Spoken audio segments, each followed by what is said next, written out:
Assalamualaikum warahmatullahi wabarakatuh. Kembali lagi, kali ini kita bahas mengenai fungsional yang ada di perusahaan. Ada beberapa, kita bahas yang pertama SDM. Ya, ada peranan dari SDM atau kita kenal sebagai Human Capital, yang disingkat HC. Ya, yang pertama itu sebagai strategic business partner dari perusahaan. Peranan HC ini sebagai mitra bisnis, yaitu menghubungkan antara strategi atau kebijakan bisnis dengan strategi atau kebijakan pengelolaan SDM. Yang kedua, exchange agent. HC sebagai agen perubahan diyakini dapat memberikan nilai tambah bagi organisasi dengan mengelola perubahan. HC dipandang sebagai mitra bisnis yang mampu membantu organisasi melalui transformasi dan beradaptasi dengan perubahan. Yang ketiga, S, administration expert. Ya, tuntutan peranan HC sebagai ahli dalam mengelola administrasi dan infrastruktur terkait SDM, terkait rekrutmen, seleksi, pengembangan, dan peningkatan kinerja dan sistem remunerasi telah mengalami pergeseran. Tidak hanya memastikan kualitas layanan diberikan semaksimal mungkin, namun kemampuan memberikan layanan berkualitas dengan biaya seefisien mungkin bagi organisasi. Yang keempat, S, employee champion. Ya, HC berperan sebagai penggerak dalam mempersiapkan karyawan agar mampu memenuhi kebutuhan organisasi di masa depan. HC berperan aktif dalam mengidentifikasi permasalahan, ekspektasi, dan kebutuhan karyawan, dan melakukan pengembangan untuk meningkatkan kontribusi dan komitmen karyawan pada organisasi. Itu untuk SDM. Yang kedua itu terkait dengan manajemen pengadaan. Manajemen pengadaan erat kaitannya dengan manajemen rantai pasok atau SCM, Supply Chain Management. Sebagai pendekatan menyeluruh dari operasi organisasi, SCM digambarkan sebagai siklus manajemen yang berputar seperti dari plan atau rencana, source, sumber, make, pembuatan, dan deliver, pengiriman. Yang selanjutnya yaitu manajemen kesekretariatan dan kehumasan. Tujuan ada kesekretariatan dalam organisasi, yang pertama yaitu menjamin kelancaran kegiatan organisasi atau perusahaan dan bertanggung jawab dalam aktivitas rutin dalam perusahaan dan menyalurkan pengetahuan yang dimiliki. Yang kedua, sebagai acuan utama untuk membicarakan permasalahan terhadap pimpinan dalam meningkatkan tugas dan fungsi organisasi atau perusahaan. Yang terakhir, membantu kelancaran kegiatan pimpinan utama dalam kegiatan administrasi. Ruang lingkupnya seperti apa? Yang satu, menyelenggarakan pembinaan ketatausahaan, khususnya yang berhubungan dengan pekerjaan surat menyurat, yang meliputi pembuatan, penerimaan, pengolahan, dan pendistribusian, dan juga penyimpanannya. Yang kedua, menyelenggarakan tata hubungan komunikasi baik intern dan ekstern, hubungan masyarakat atau kehumasan. Yang ketiga, menyelenggarakan kepanitiaan rapat.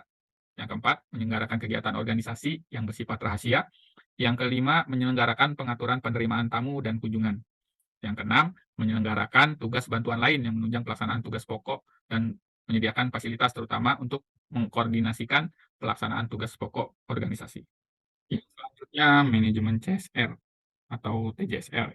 Ya, CSR ada singkatan dari Corporate Social Responsibility, adalah suatu tindakan yang dilakukan perusahaan sebagai wujud tanggung jawab terhadap masalah sosial maupun lingkungan di sekitar perusahaan, di mana ketika perusahaan berupaya keras mengejar laba, namun tetap berupaya untuk meminimalkan dampak negatif dan pengambilan keputusan yang diambil dari perusahaan.